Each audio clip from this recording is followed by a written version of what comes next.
Are we good? We are. Good morning. Welcome. This is the morning show. You know who we are by now. Don't need to introduce us. If you're new, welcome. What are we talking about today? New highs? Uptrends? All of the above? Yeah. A little bit of retail because we'll have Jeff Macke on the show. A little bit of options. We'll have Sean McLaughlin on the show. A little bit of crazy pre-market, whatever the hell Kenny is trading this morning. And that's pretty much how things are going to go for the day. Are we guys all good? Wavy, Andrew, Sandra, Yosel, Harminder, Chef Aaron. Good to see you guys. I got Strazza. I got JC. I got you. Let's dance.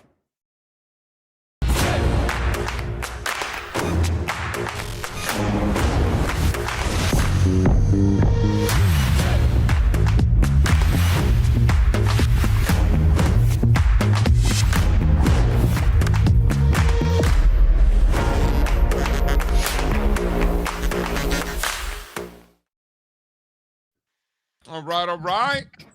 So, Mr. Strazza, how are you, sir? That good, Doing all right. All right. Got it all out there. Yo, most stocks and uptrends on the New York Stock Exchange in over a year. I saw that. I saw Grant's note. Breath. That would be good breath, not bad breath. Yeah, that's what I'm thinking. Listen, we got a lot to talk about. You want to dive right in? Let's go. Yeah, let's dive head first. Right in. I'm diving.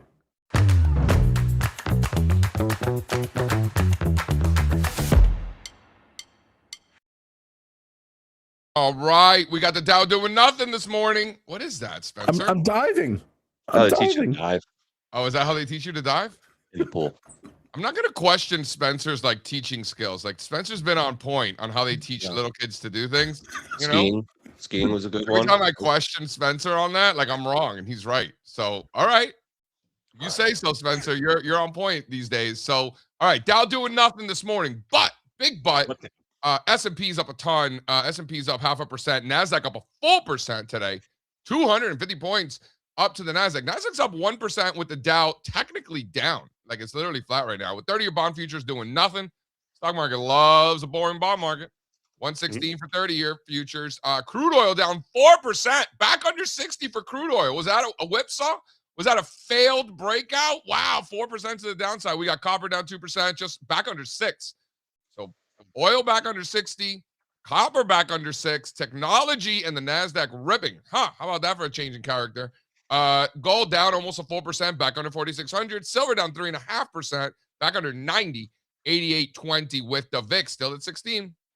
All right, so Bitcoin making money moves. Who said that? Was it Cardi B? I believe it was the great Bronx philosopher, right? Cardi B. Making money moves. 96,700 flat this morning, but big moves over the last couple days for the old BTC. Ethereum as well, up a little bit this morning, 33.60. And the old Solana, 144, down 1% on the day, hitting 147 yesterday. Highest level, Strazza, for Solana since mid-November. And that brings the total crypto market cap, Mr. Spencer Israel, $3.25 trillion. $3.25 trillion. That would be 3.25, Strazza. Yep. Does that math check out? Does. What stands out from this morning's futures? Big cap tech, I think, is so due for a bounce. XLK is really trading in the same place it was in early October now. So it's been 3 months of sideways. I think it's go time there. I think tech is ready to run, and you're seeing it this morning. So, I'll tell you what's impressive about technology. If you look at it on a relative basis, right? Nowhere near oversold conditions and momentum. When you look at it on an absolute basis, nowhere near oversold conditions and momentum. And then semiconductors, that's the one that's got to stand out to me because, it'd be one thing if technology was underperforming and semis are getting slaughtered.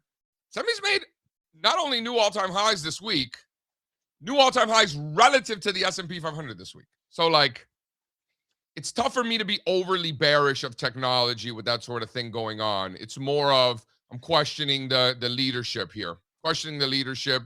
You got to see it. Today's a good start. I got to tell you, 1% for the Qs with a flat Dow. Strazza. You could buy the good-looking ones. You could buy the leaders. You could buy the bad-looking semis to catch up to the good ones. Or if you really want to be spicy about it, I don't know what your time frame is. You do probably need to see some more bullish action in this group, but there are some that are already working. Software. Software continues to be my favorite group.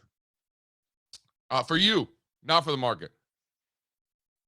My group, my favorite group for this year. Software. So good. Stuff going on there.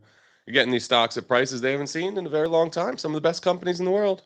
So, Haven't all seen right. these So valuations. Strazza, what Yeah. Strazza's doing here Generational is something lows. that I historically love to do.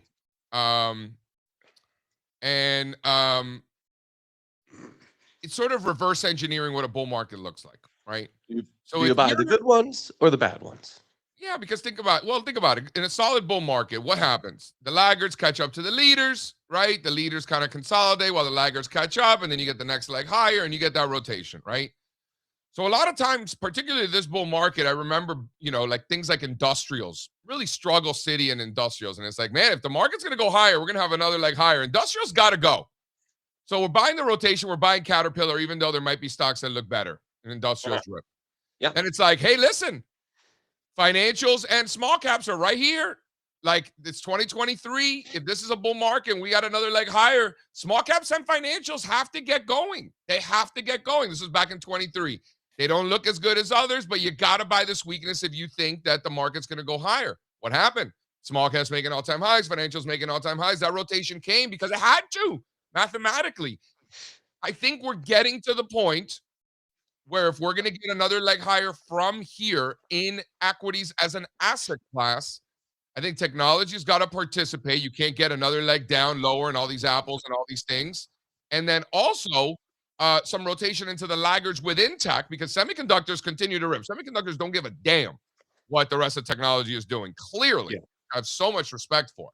And that, don't take that as bearish. So I like what Strazza is doing here in that thought process of, okay, next leg higher in the bull market, fine. If that's going to happen, then software's got to go. Now think about this, Strazza. Let's say you're right, hypothetically. Yeah. Think about what this market looks like. If you throw up slide 3 there, if you throw this up, and think about rotation into software and underperforming mega cap technology in the face of a market that is already hitting new 52-week highs in the measure of stocks on the New York Stock Exchange that are in uptrends. So in other words, more stocks that trade on the New York Stock Exchange are in uptrends today, 70%, than there have been at any point since 2024. Wow. Look how bad breath was. Technology underperforming and severe debt. But despite the underperformance in those stocks since October, they are still in uptrends. So they fall within this category too. So yes, and the chat makes a good point. First of all, just look at this chart. And wow, this paints a really nice picture of just how bad breath was back in November. So huge rebound, big comeback. Hard to say bad with the Russell 3000 hitting all-time highs and half of the New York Stock Exchange in an uptrend. Bad is a strong word. Half the stocks in the New York Stock Exchange were in downtrends based on this chart just a couple months ago. So that's huge, just how far we've come. It's pretty consistent with bull markets. Doesn't matter. I think it does matter. Software, a part of it is, yes, chat, that they do have some of the worst looking charts. People will say to me, you're a technician. How could you buy software? They're the worst looking ones. You end up weighing intermarket evidence more than the actual price charts themselves in these instances. And you look to buy clear support zones. And you look for these clean and clear polarity levels to hold. One thing you could do is sell puts against them. I did that with mixed results earlier this week. We sold the puts, and then Friday in AMD, Broadcom, and Microsoft. Microsoft we had to kind of come back on right now because it's blowing our level, but the other ones were great. We already bought the calls. I like how you use blowing like a verb. Yeah. I like that. So You guys like that? Is that okay? I think that's okay. I think it's fine. We could really say what we want on No, here I as mean, long I as it know this makes is sense. America. You Contrary to know? popular belief, sometimes this is America. We can do anything we want, but like something like that, like I don't know that I'd be okay with it, but I think I am bellowing. You guys Yeah, like that, guys? Bellowing. So the it's really verb good. of being below. One, Yeah. what he is bellowing. I am bellowing. We are bellowing. Those stocks My are bellowing. Microsoft is blowing my level right now. You got to be careful saying it too quickly because if you're talking about blowing your level, like people are gonna get the wrong idea. You're a don't Florida man. below Be my careful. zone. So look, I think that software stocks, some better than others right now, but you can zoom in on these charts, find some big levels, find some ones that are showing momentum off of those big levels, and start to dabble. I've already been building positions in a lot of the big boys, and they've continued to go straight lower. Stuff like Adobe, Salesforce, sure looks like they need more time, even Microsoft right now. But I will be shocked if this bull market continues to rage on and stocks like software or Microsoft and Adobe and Salesforce are not digging in and moving higher and participating with their tech peers. Also, for the first time in a while, we could say, hey, look at the cryptos. Even the Yeah. cryptos are bouncing. Right? I got into MicroStrategy yesterday. Hell yeah, really nice. Depending I on mean, if you did it in the it's morning. a tight stop, and I'm using a time stop also because it's gonna go or it's gonna go. Like it's gonna go or not. I think you should see some follow through just here in the next few days. And if you don't, I think having a Yeah, you time pull it. stop gets you out. I could be out of this by the end of tomorrow. Mm-hmm. Yeah. No, they had a crazy session yesterday. I mean, if you got in the morning or the afternoon, made a difference because you did get a little bit You of. think pulling the trigger early on a time stop before the long weekend, and then you wake up on Tuesday, this thing could be up fucking 15%. That would be a I bummer. would Huh? wait for the weekend because something that you get when you buy calls in crypto related equities is you get price action over the weekend. So it's almost like you get extra time, and that's not really factored into the Greeks at all, right? But what do I mean by that? Bitcoin, Ethereum, Solana, they're going to trade all weekend. And then the action from the weekend will be factored into the prices of Coinbase and MicroStrategy come Monday. So you actually get that time. You get that price action. You get a couple extra days of price action than you would with calls that are not linked to crypto. So I like holding crypto calls through the weekend most of the time. Obviously, that works in reverse also if they have a bad weekend. Does that make sense? You like that? If you're in the call options, I think you might be better off, right? Yeah. Yeah. Sure. Here I got a good one here. So just want to remind everybody why we do this, because even Spencer has come a long way. We break his balls and stuff like that, but like he listens, and I'm actually really impressed with Spencer. I got to tell you, Spencer's really come a long way. But even still, he questions me. What is he questioning? What are you questioning, Spencer? It's his job to question me, right? Like he knows that I don't need another He's fucking bogling. yes man. See, right now, Spencer is bogling. Is he bogling? Oh, I'm He's sorry. bogling. You guys talking about me? We're Yeah. talking about you, Spencer. Here, remember when this happened on October 29th? Throw up slide 2 there. No. Throw up the quote first.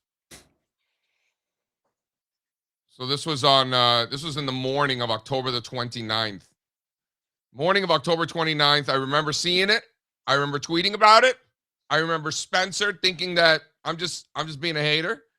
And by the way, for those people who think I'm some like righty MAGA guy, right? Because we have taken full advantage of how angry liberals have been throughout 2025.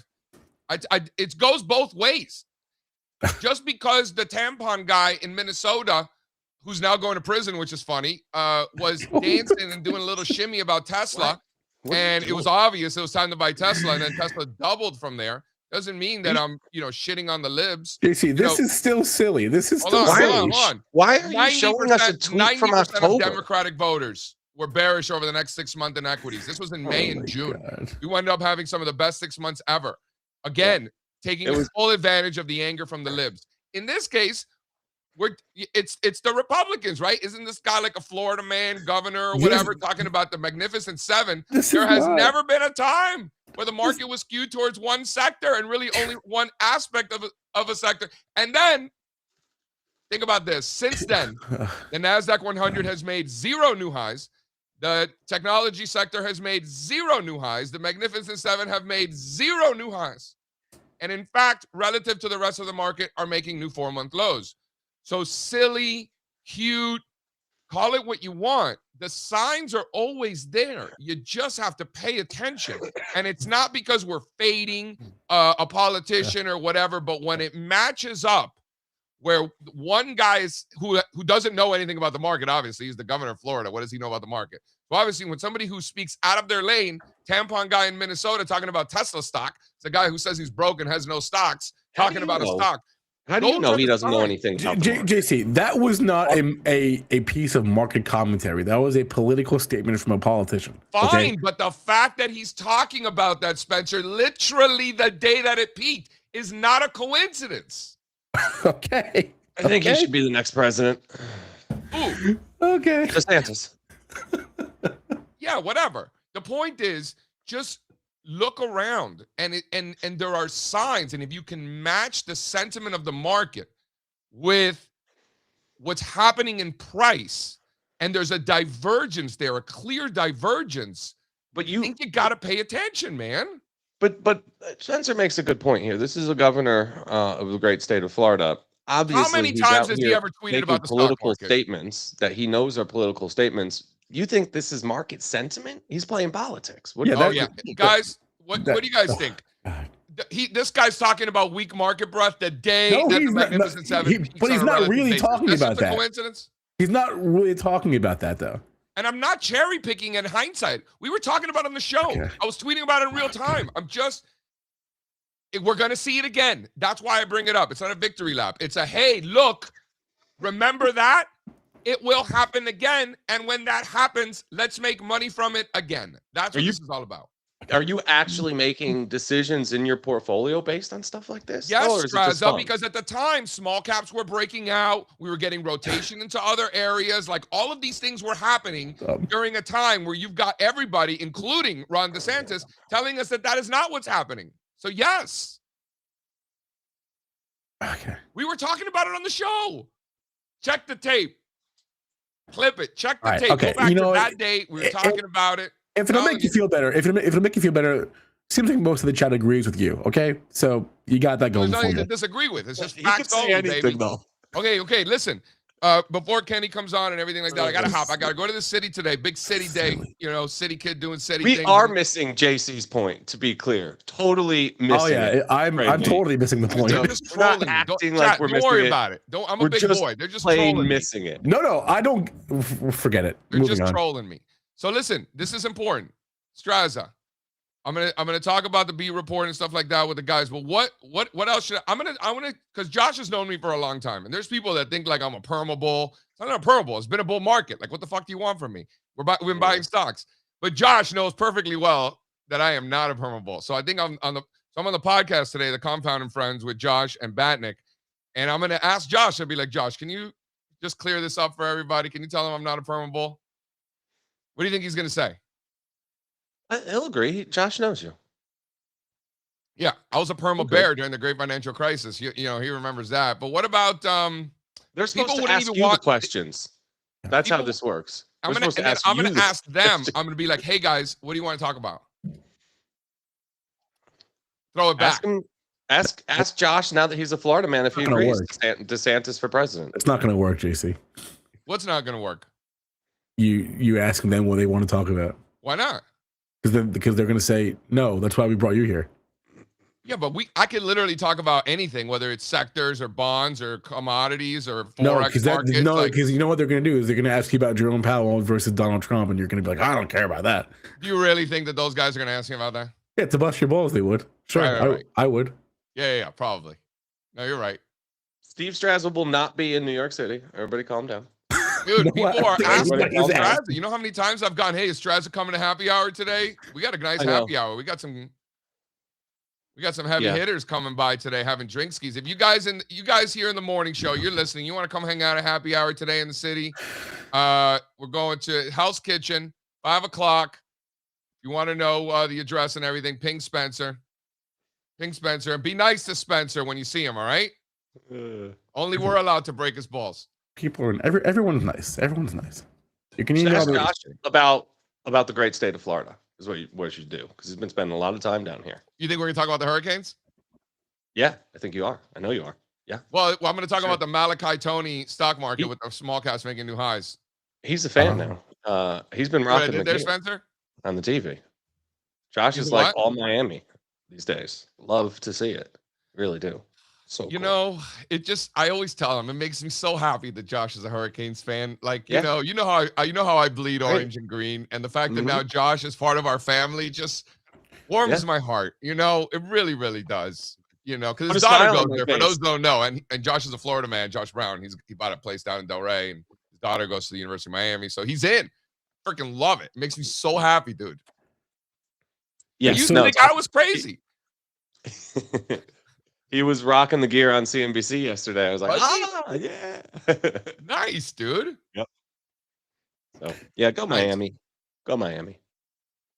Oh yeah. Oh, big news. Big news. And we're happy about this. The Giants fans do like this. I guess Trump got what he wanted again.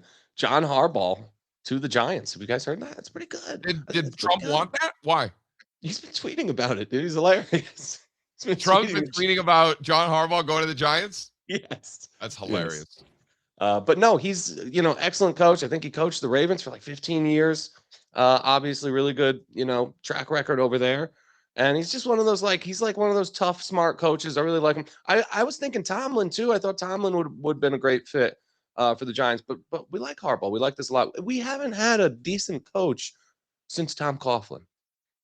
Really, it's been a And shame. I remember that year, I was in New York City working with Josh, and I remember being in the bathroom with some Giants fans, and they were being like, bench Eli, fire Coughlin. I remember like vividly, because they got off to a tough start. Just fire everybody, and they win the Super Bowl. They wanted to fire Coughlin like every year there until we won that first Super Bowl. It was just great. It was great. But he didn't have an easy run until he won. Yeah. Thank God we held him around. They used to want to get rid of Eli before we won the first Super Bowl. That wasn't an uncommon thing to hear. Get rid of Eli. Get rid of Eli. It's Eli and Coughlin together, 100%. Yeah.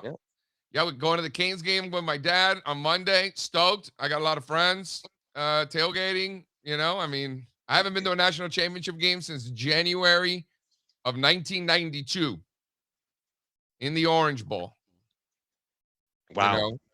What time was the game on Monday? 7:30. It's actually earlier than I thought. I thought it was going to be a later kickoff. Oh, yeah, 7:30. I thought it was going to be later. All right. But it's just national championship's going to be different. It's going to be corporate, it's expensive. It's going to be a different crowd. Yep. But like for Miami, Florida State games, things like that. I mean, it really is one of the most beautiful things you ever see in your life. I mean, those tailgates, it's truly magical. I mean, it really is. We will be in Miami next week as well, hanging out. If you want to join us, kind of too bad. The hotel is completely sold out, 100%. There are no more rooms available. I know because I tried yesterday. Want to hang out with us at our next event in Nashville in the middle of May? Exact dates to be determined. Use the link on the screen. You can apply to our portfolio accelerator, and we get together 3 times a year. And then also every single week today, every Thursday, that's today, and then 3 times a year in person. So these are awesome events that we do. Miami, we're doing Nashville, and then New York. Onward from there. This is great. I'm sorry. I didn't want to interrupt you. You No, done? No, I'm done. Miami's going to be sick. Strazza's even going to be there. Of course, the Florida man doesn't leave the state now. Definitely going to be there. Going to be there all week, probably. And Florida real estate is not crashing. That's a really bad word to use for it. It's giving back some of the massive gains from years prior. Is it right? retracing? All markets, yes, JC, all markets work in waves, right? So you get a primary trend wave and then you get a counter trend wave. You get these little corrective modes. That's all it is. It's really good down here, actually. The buyers haven't stopped coming in. I'm still getting my phone calls like every other week. I think things are still pretty hot. There's a supply problem in different places. But crashing is not the word I would use. Can you guys throw up the new slide 2? And then we'll bring Kenny out. Oh, okay, real quick. The new slide 2. I just wanted to mention how different the construction is. I was taking a look at some of the stats, and it was pretty interesting. Some of the you got about a third of the New York Stock Exchange is foreign, right? So some of the top names: Taiwan Semi, Alibaba, Toyota, HSBC, Novartis, SAP, Sony, Unilever, Toronto Dominion, bunch of others. As far as mega cap tech, you know how many mega cap tech stocks are on the New York Stock Exchange? Mega cap? Probably 0. 3. Oh. 3. So it's Salesforce, Oracle, and IBM. Huh. And then on the NASDAQ, you got a lot more. On the NASDAQ, you got NVIDIA, Apple, Microsoft, Broadcom, Palantir, Micron, AMD, Cisco, Intel. You can just say the rest of them. That's fine. Well, you got a lot of big ones. So my point is you're just getting a lot more cyclical exposure on the New York Stock Exchange, a lot more international exposure, hitting new all-time highs yesterday as the advanced decline line hit new all-time highs in the New York Stock Exchange, and the percentage of stocks on the exchange the most in uptrends in over a year. So I just wanted to put in perspective what this means. I don't know. I have a little like index fatigue here. I don't ever look at the NYSE composite or the NASDAQ composite because I don't know why they matter. There's going to come a day, Strazza, you heard it here first. There's going to come a day where Spencer's going to start the show and be like, JC, did you see the New York Stock Exchange composite yesterday? No. Look, we have 3 or 4, depending on who you ask, the most popular indexes based on market cap. We have indexes for every sector. We have indexes for all the major countries that matter. Is that not all we need? Do we need more? Yes, because different indexes and sectors and ratios, and we have equal weight, we have cap weight. That's all good. Well, my point is that they all serve their purpose and they all turn out to be more relevant during different cycles, right? So some things that I haven't looked at a crack spread and I couldn't tell you how long. And I used to look at crack spreads every day. I haven't looked at the euro yen in at least a month. I used to look at the euro yen every single day. So I think there's a time and a place. Okay. Fair enough. Home prices in the Florida Keys are down 6% year over year. The median home value is $1 million to $1.3 million. So yeah, you have to be able to differentiate between primary markets in Florida and secondary markets in Florida. The secondary markets correct a lot harder because it tends to be people's second home, so they get sold quicker. Primary markets, like on the East Coast, most people just live there on the East Coast. The West Coast over here, these are people's second houses. We're hanging out, right? So you get harsher corrections in those secondary markets. Just the nature of the that would make sense. That would make sense. Kenny, when are you buying your Florida house? Never? Come on down, Kenny. I don't know. It's been a long time coming. They ain't come from my club, they tug it. Putting up numbers, 99 pounds, and I still kept it 100. Hold up. Yeah.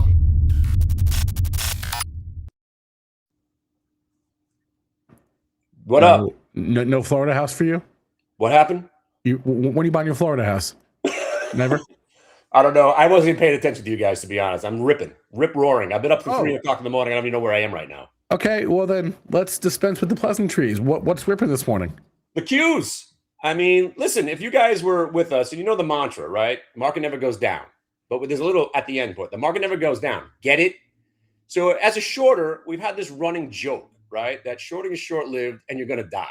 But it's true. So even yesterday when we were shorting the market, right? Everyone's like, oh my God, we're making money as a shorter, right? I'm like, all right, don't forget the mantra. And I'm talking about the QQQ in specifically. Look, JP Morgan was a great short. Citibank, phenomenal, 400% on our options. You can short stocks, but you can't stay short the market. So at the end of the day, when UVXY starts to roll over and crash, we're like, okay, that's the end of that bear move. Let's start covering and going long. And we ripped to the point where I was like, I'm the delusional bear that you need in your life. I am, right? Like I wake up in the middle of the night, I'm like, what? I hope the market's not crashing. I heard something about Israel and Iran again. Oh, I better go check the futures. And next thing you know, the futures are ripping. I'm like, you know what? Market never goes down. You buy a one contract and you wake up, they're up 200 points. If you're going to be a shorter in this market, do not forget rule number 1. Shorting is short-lived and you're going to die. It is just impossible to try to remain short. And even the silver short, again, I just got done with the Yahoo Finance. I was talking about how it should go to 120. There should be a correction. I love silver. I love silver. I love silver. You know what I did when I got home? I shorted it because the trade's set up. And that's what this is all about. I don't want anybody to stray from the path. That got to understand, we're day traders first. I live in the moment. I conquer the moment. I'm going to live forever. If I own a stock, I'm powerless. I love, some of these names that I'm in, the drone stocks and whatnot, but it's not my bread and butter, baby. I'm really not that good at it. It's weird. It's weird that a guy with a skill set that I have, I cannot own a stock for more than 3 days without it turning to garbage, which is the weirdest thing because we're in a market that doesn't go down unless I own your stock. So if you guys want a stock that you need to go down, I'll buy 100 shares because my God, as soon as like that VICR, we did well with it, but I don't own it anymore. That's why it keeps going up. But if I add to a position, that's it. It's it. I don't know what it is because swing trading, I don't know. It just doesn't work for me. It just doesn't work for me because every swing trade I do turns into some investment. And then I realize I don't even know what this company is. Why do I own this thing? Anyway, what's up, boys? You're a legend, Kenny. I don't even know what to say. Like, where do I even start? Like, there's just so much there. Where do I even begin? Let's just go right to it. Give me the names that are moving. What's on the radar to trade today? All right. Well, the trade has been simple lately. The JP Morgan gap, the Citibank gap, and then we rolled over. So Goldman Sachs is already down. So I probably want to look at it as a buy, but Morgan Stanley. All right. So we've got to be looking at Morgan Stanley because it's still hovering near the VWAP. I'm going to be looking at that one again. So if they give me the little finger of God pattern, you go up there and test that 185 and it rolls back over, I'm going to be looking to short that. And again, for you guys that have been trading option with us, you see how difficult it is at the open. It's hard to trade those options at the open because the market makers don't know what's going to happen yet.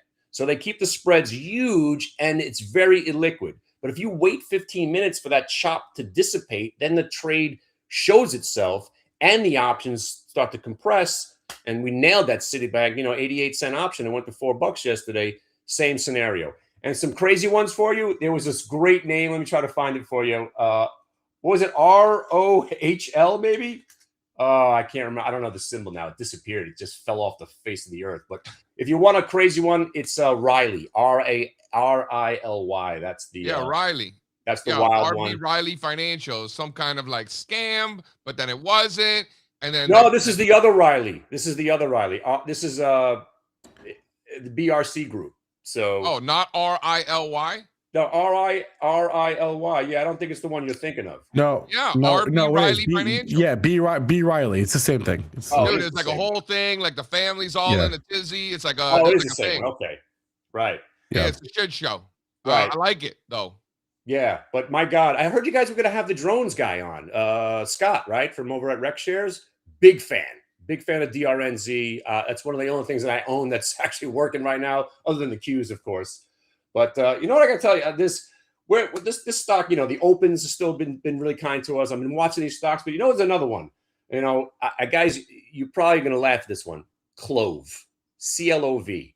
There was 60,000 contracts yesterday traded. The stock had a little pop. There's been a takeover rumor on this thing for the last 4 or 5 years. Let me just elaborate, and I'll get out of here because I got to rest up for our little 12 o'clock little powwow. When you're trading options, especially, right?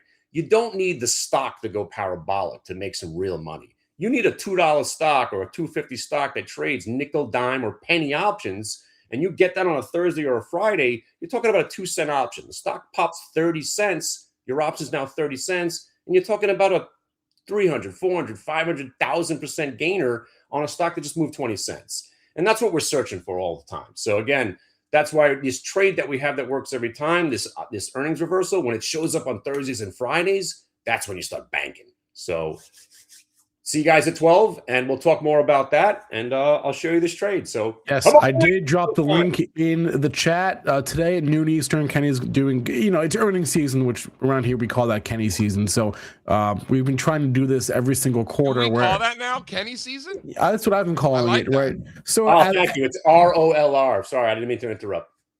Oh, okay. So at the outset of earnings season, like right now, basically we like Kenny to go live, and we have him just explain specifically how he trades around earnings reports. That's the specific purpose of this. We're not talking about anything else. We're just talking about how Kenny trades earnings reports.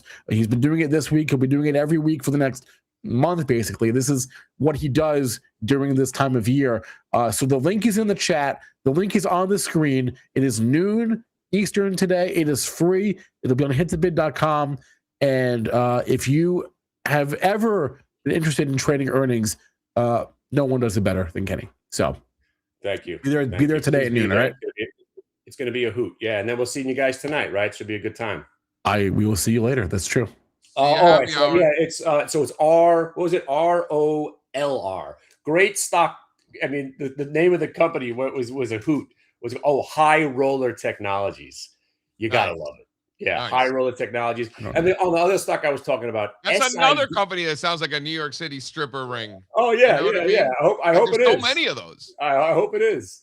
But you know what stock's been kind to us? SIDU. SIDU. The dips are being bought. It's a very liquid stock for you day traders that want to, and again, for the small account players, you got your $5,000. That's the go-to name. The opens, the NVTSs, even this clove yesterday. But SIDU, there's something going on there. People are digging this stock. It's a split-adjusted garbage stock. But man, at $3, the way this thing rips almost every other day, it's liquid. You could short it, and it's a lot of fun. And that's the name of the game. Having fun while you make money, what's better, right? I'll see you guys at 12. All right, we'll see you at noon, Kenny. Life is short, Life is short. You got to enjoy yourself. Kenny takes it to another degree, which I respect, like that's a lot of chest hair for fucking 9 o'clock in the morning. You know what I mean? Kidding. Yeah. Even for you, because Spencer, there's a lot of chest hair going on there with Spencer, and sometimes he likes to show it off a little, but that was a lot. I didn't see that coming. I hope he's wearing a shirt later, but it's cold out. It's cold today. Is it? I haven't been outside yet. Is it cold out? He's not going to be drinking? That's boring. This dry January thing is un-American. George Washington and Thomas Jefferson would not have approved of such behavior. I think it's bullshit. You're not going to drink in January and then you're going to start getting loaded again on February the 1st. Like, I don't do that. That's just stupid. Yeah. Oh, that'll be fun. Like, if you don't want to drink, then stop drinking. But like, do not drink in January and then you need to go back to your old lifestyle on February the 1st is the dumbest thing ever. Yep. Yeah. Hey, so that'll be fun. Kenny later. That will be fun. Oh yeah, you'll be there too. Strazza, by the way, Strazza will be there too. Strazza will be shepherding Kenny along this journey. I do the best that I can. Yeah. Yep. I mean, he's Kenny Gillick after all. There's so much one can do. That's right. You just gotta let him run. You just gotta let him go. I just threw on slide 2, Rick. And this is my chart of the day. This is a chart. This is a chart. We can tell you made it, Spencer. You don't going back to when? Going back to January, I think 3rd or 4th, 2002. What happened on January? I think it was the 3rd. What happened on January 3rd, 2002? Anyone here know? Anyone want to guess? January of 2002? Yeah. January 3rd. The bottom? January the 3rd of 22. Where was I? I was in college.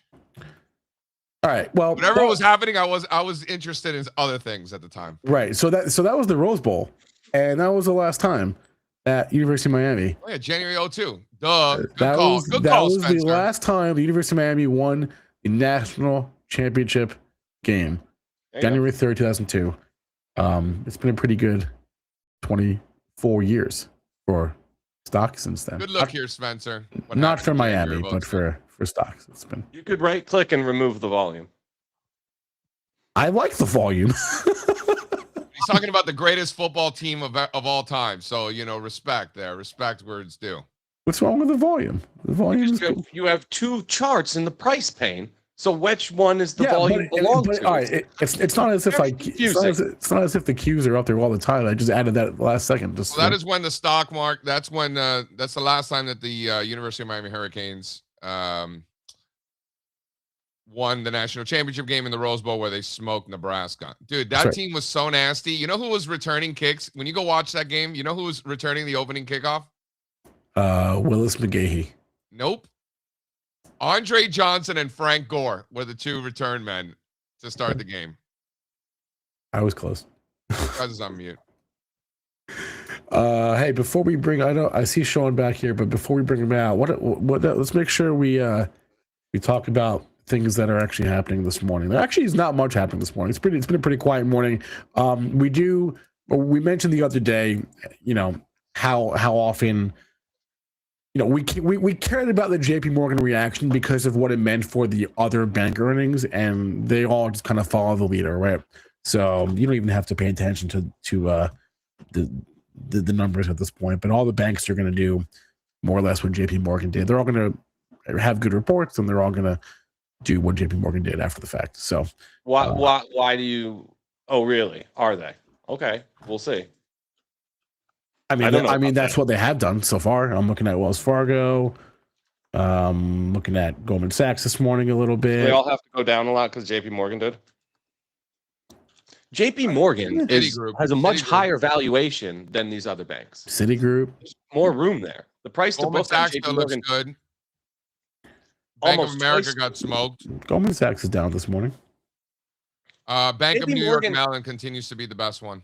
JP Morgan has to be perfect because they're priced that way. From a valuation standpoint, almost twice the price to book than their peers. So when JP Morgan messes up, market hits them. There's a lot of room there. That's not so much the case with Citi. I don't even think JP Morgan messed up. Not that, but again, we don't really care. Clearly they did. JP Morgan, New York, Bank of New York Mellon is only $88 billion. I highly encourage you guys all out there to look at that chart and then look at the same ticker symbol of the same chart, except zoom out 30 years. I bought this base breakout a while back, and it's been a really good one. It's already doubled out of that. That was one of the biggest base breakouts in stock market history. Yeah. It's a really well-run bank, too. This is one of the real good ones. You can almost throw it in there with the big six. Shout out to Taiwan Semi, doing good things this morning. Yep. ASML, semi-equipment names continue to be on absolute fire. It's been the best group in tech by far. Any of the growth areas, really, that's been the best subgroup, semi-equipment stocks. Mm-hmm. It's going to be a good day. It's already been a good day for the chips. If you just look. Throw up slide 2 there, quick, Spencer. Slide 2. Where's slide 2? Cash flow in major uptrends. This continues. This is nice reversal yesterday in small cap financials as well. Yeah, the regional banks are holding up just fine. The regional banks look pretty damn good out here. Yeah, base, dude. This is the have it your way chart. It's a good one. Big fan. Big fan. And it's not like, oh, we're cherry picking strong stocks. Like we were talking about the breakout at the time in 2024. All about it. Mm-hmm. We used to show this base. I remember this base. It's been a while since we showed this base, but yeah, it's something we used to talk about. You're right, JC. All right, bring on Sean. I want to ask Sean a question. You can do that. It's a free country. You can Sean, where are you? Sean is here.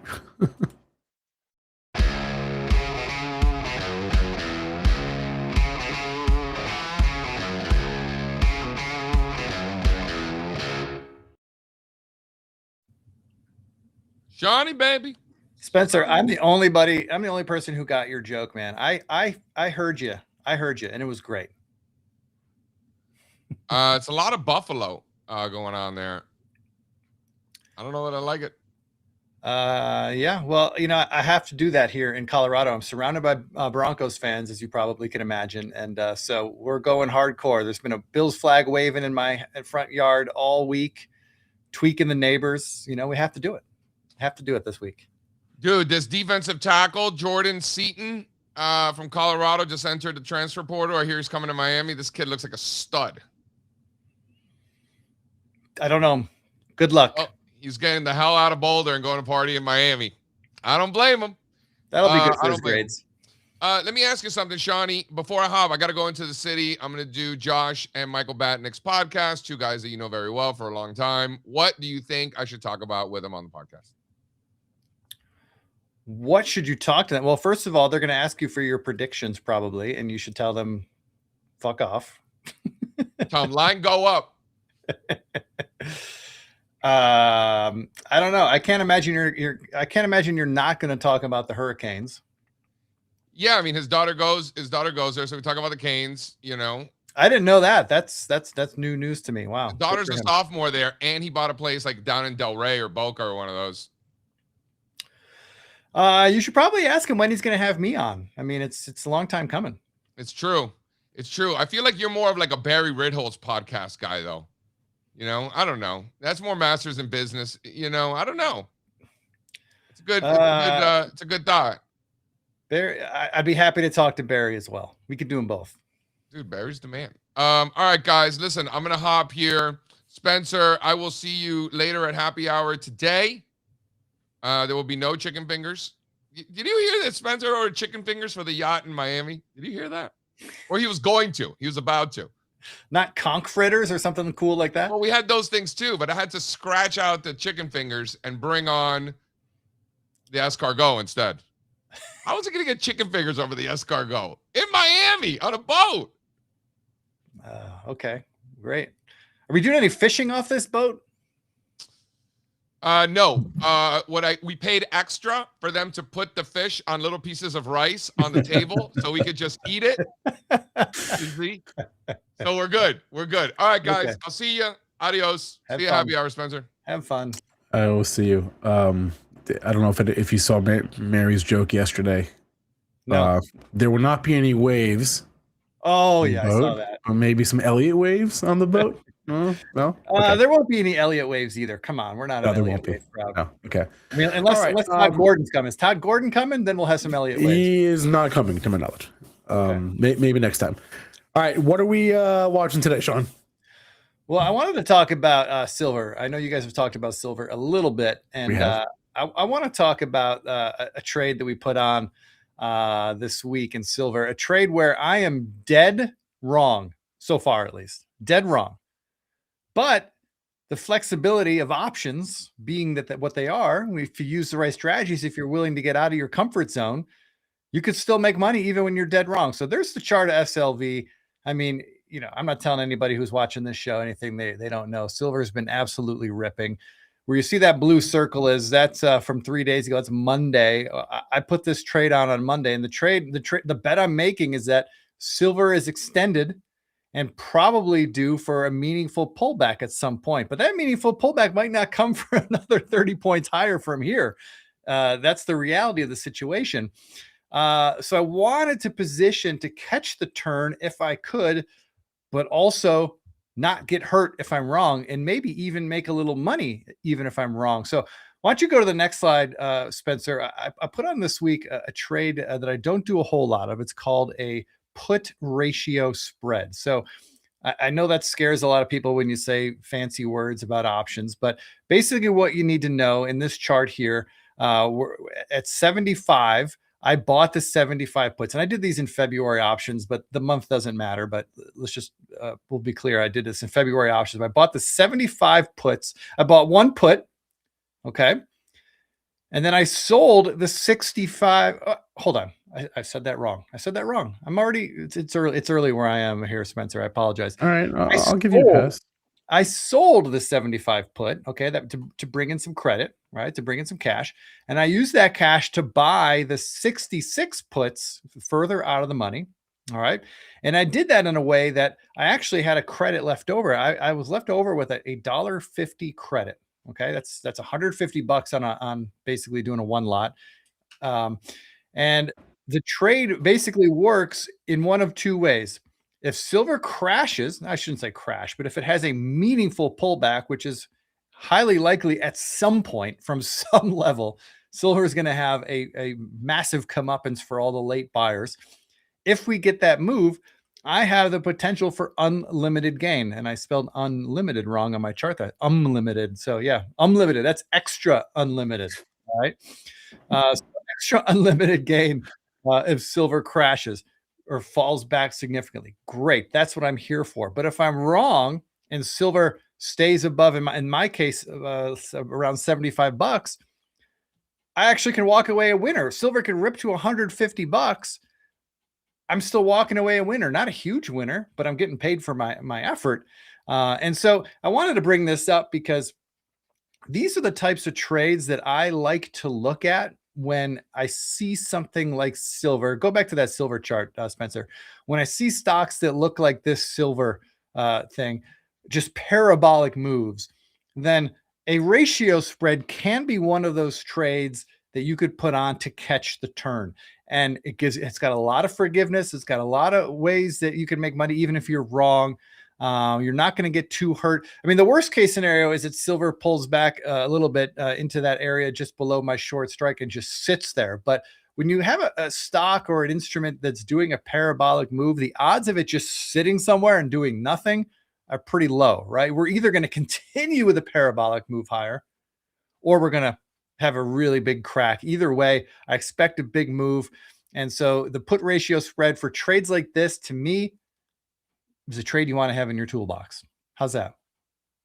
I like when you come on and talk about some of the more exotic stuff. So lately it feels like there's been a lot of single leg buying calls, right? And this is not that's the market we've been in, Spencer. This is not bad. It's been a market where you should keep it simple and that's true. Do what you need to do. But hey, I'm nothing if not exotic, Spencer. So I'm glad I can bring that to you. I'm glad you could see that in me. I am an exotic animal in the wild, and I'm glad you saw that.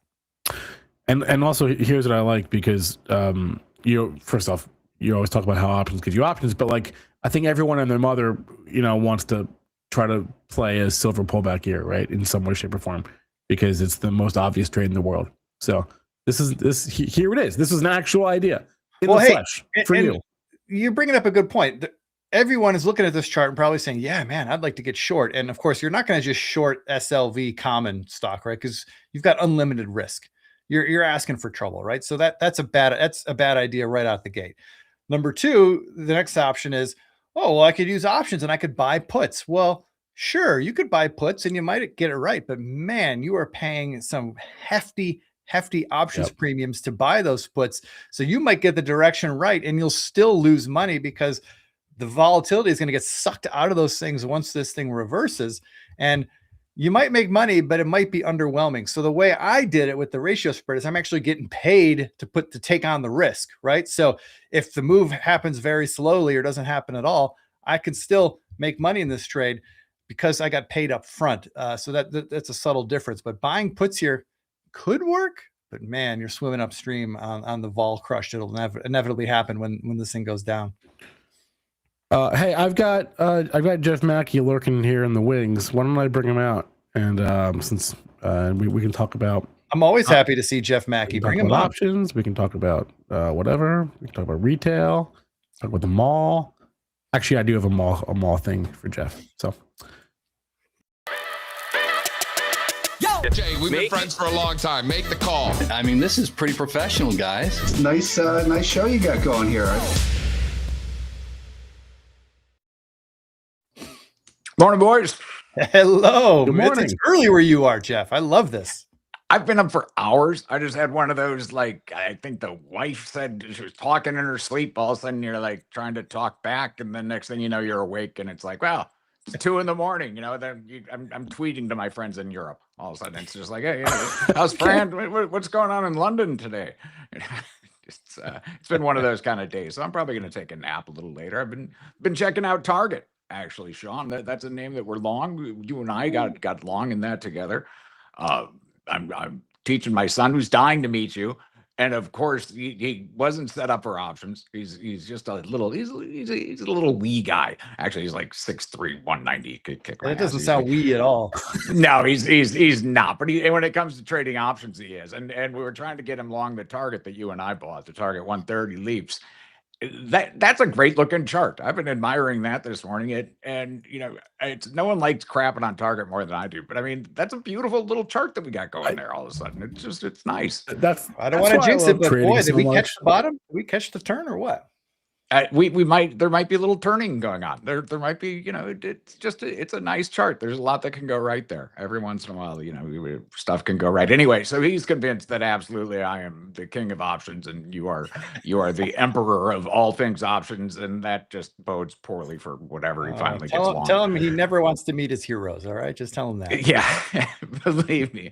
Yeah. I've got stories. I've got stories about disappointing people all over the country. Anyway, so that's what I'm looking at. And Build-A-Bear Workshop, one of my favorite all-time long charts, a name that I just am dying to sell constantly because it seems so silly and it seems like it's destined to give back its entire move. BBW, but it's just the little engine that can. Teddy bears Remind never me go that out of ticker. style, Spencer. What's the ticker for BBW. over there? BBW. BBW. There it is. Okay. Oh, Jeff, first you're getting props in the chat. Shark goes. Forge bought Walmart calls months ago, thanks to you. So That's excellent. That's Yeah. excellent. That's good. And another guy's kind of giving me crap. It's last year saying it'd take years to turn Target around, but there's the company turnaround and then there's the chart.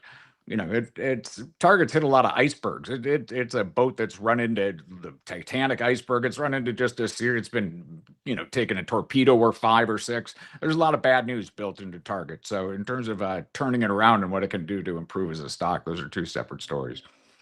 Anyway, I'm barking with the chat. It's a mistake. How are you, Spencer? Well, no, this is why I love trading, because you spend the last, I don't know, year, perhaps more, probably more, just shitting endlessly on Target, and now you want to buy it. I know. Life comes at you fast. It does. It does. And I shit on things from love. I mean, I'm paying attention to it. It's the opposite of love is not paying attention to it at all, which is how I feel about Kohl's. It's just kind of a scummy little store that I want nothing to do with. Not just because it's from Wisconsin, just because I don't like it. Hey, the Rick, Minnesota-Wisconsin rivalry comes out. I know, it's the NFC North thing. The Bears going to the Super Bowl, that has us all in a tizzy out here.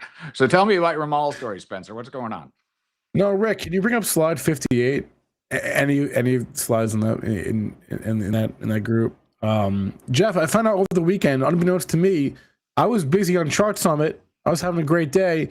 My childhood mall was closing for good. I got really sad and nostalgic. And I knew that they were like, I knew it was going to be like converted to like an open air concept. I didn't realize that Saturday was the last day that you could even go inside. I used to work in this mall. Our mall was not a very good mall. New Jersey is a state that's known for its malls.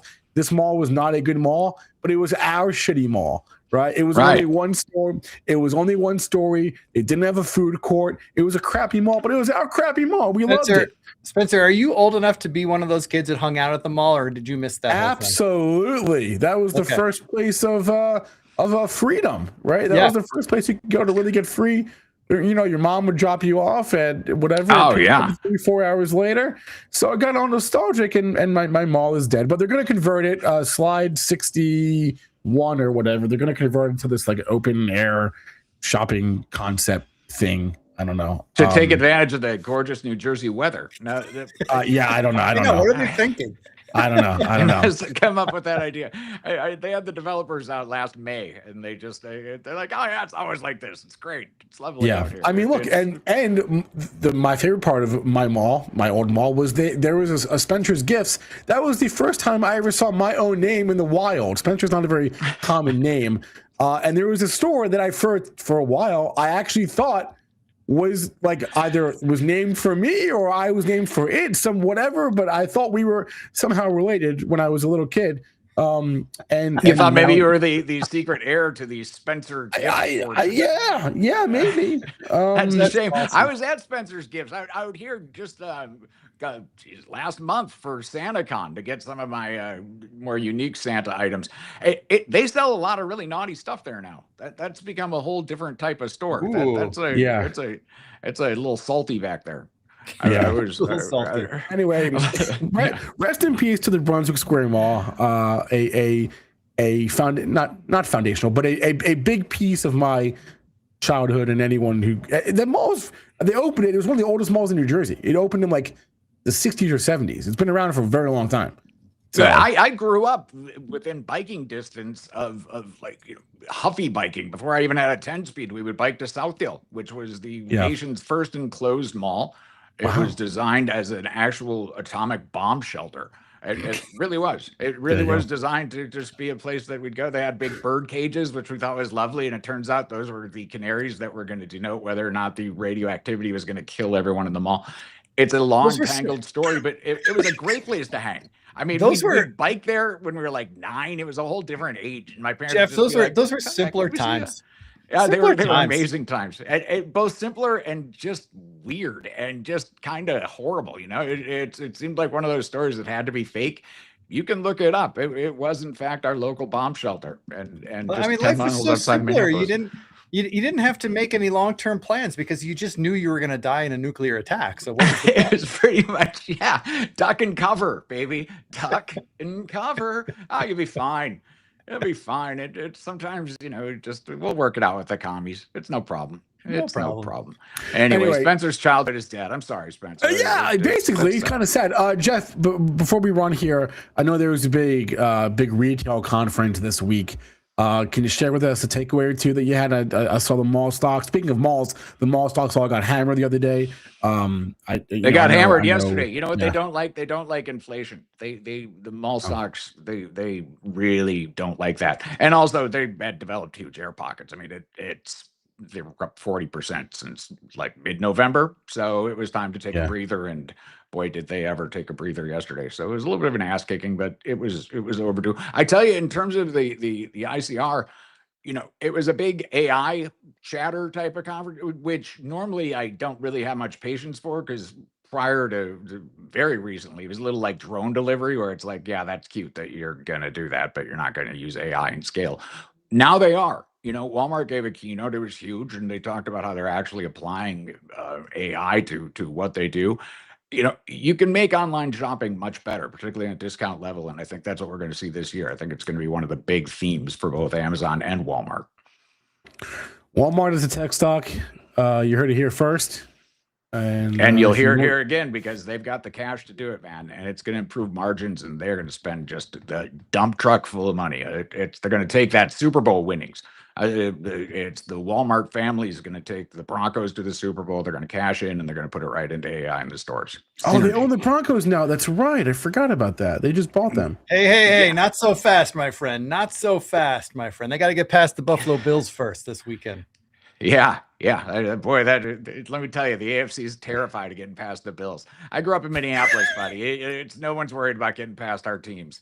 Okay, it's no one's terrified when the Bills and Vikings are lining up on the other side of the field and it's December. Jeff, before we let you run a question in the chat, do you have any thoughts on Kava? I learned the other day that the founder of Kava is a fellow University of Maryland grad. Go Terps, but I'm not a fan of their food. Jeff, do you have any thoughts on Kava? I'm not a fan of their food either, to be honest. I mean, they didn't invent Mediterranean, so they kind of rolled that out as though it was their own AI. It's like, oh, wait till Americans get a load of Mediterranean food. It upsets my tummy, Spencer. And it came out way too expensive. So for those two reasons, I'm going to pass. Curious in the chat, has anyone in the chat tried Wonder? Over the course of the last 4 or 5 days, I was very slowly reading a Bloomberg article all about Wonder. They advertise everywhere, at least around me. I don't know, maybe a geographical thing. It's Mark Lowry's new thing. Mark Lowry created diapers.com and jet.com, which he sold to Amazon and Walmart respectively. And so he's a gajillionaire. And Wonder is basically, they're trying to do for restaurants what Amazon did for online shopping, I guess you could call it that. And this article was, the things that they're saying are bonkers. Like the things that are in our future. The idea that someone like Sean or me or any of us, we could think of an idea for a restaurant on a Monday, and we can have the restaurant on Tuesday or Wednesday. It can exist. It can exist online. It can be Sean's Cafe, and Sean can use AI to come up with a menu, and you could upload the menu to Wonder like you upload a video to YouTube, and then boom, there's a digital restaurant, and it's there, and you can order from Sean's Cafe. It's gonna happen. Thank God, finally a place to order food. It's gonna be a thing. But how are they going to get the food to you? That's great. I could come up with recipes. They have these They have these food fulfillment centers already. Yeah. They have these giant kitchens, and they're not it's kind of hard to explain. I'm not going to lie. I'm a little bit confused myself. But bottom line is they're like Amazon, but for food. right? So, And he's a Jeff, real I'm a dude. fan. He's a legit guy, you know. And Yeah. so I would make fun of the idea of a completely fungible restaurant that you can just kind of make up food, and you know, we specialize in every type of genre. I mean, that might even be a stranger idea than Mediterranean's a brand new dish that we've invented. crazy. But you know, he's got the cash to put into it. This has been around for a while now, and it's kind of been slow taking off, which is a little bit of a surprise because, again, Lori comes into it with billions of dollars and a huge reputation. I'm not sure where the stick came. You know, it survived COVID, which that was not the golden age of let's go out and, you know, have a lot of human interaction delivering food. So, you know, it's I don't know. You know, I mean, they're still around. I haven't seen it yet. I haven't tried it yet. But you know, I also have not tried it yet, but they advertise everywhere where I live, and it's just so crazy. It just might work. That's kind of where my head is at. It sounds awful. Spencer's House at Chicken Fingers. It sounds perfect. It's you should put it up right by the mall there. Yes, and like the fact that we can all have our own. Anyway, it's a wild idea. I read that the other day and blew my mind. All right, we're done. The markets are open. Let's get out of here, everyone. Coming up next, we have the $1 million question with Stephen Weitzel. He is live today with the one and only Larry McDonald. That's going to go live at 10 o'clock Eastern time. Thursdays are super busy for us on the channel. If you're a member of Breakout Multiplier, Strazza is going live at 11. Kenny's going live at 11. Kenny's going live at noon for his live earnings season education trading session, the link to which is pinned to the top of the chat. Options jam session with Sean at noon. And that's what we got going on. Busy day for us here. So thank you for watching. Thank you, Jeff, Sean, Kenny, chat, everyone. We'll see you later. Go make some money, all right? See ya. Or not. That works too. Yeah, I don't know. take a shot at it. You can take a shot at it, right? And then there's always tomorrow. That's what I always say. I can't take no loss.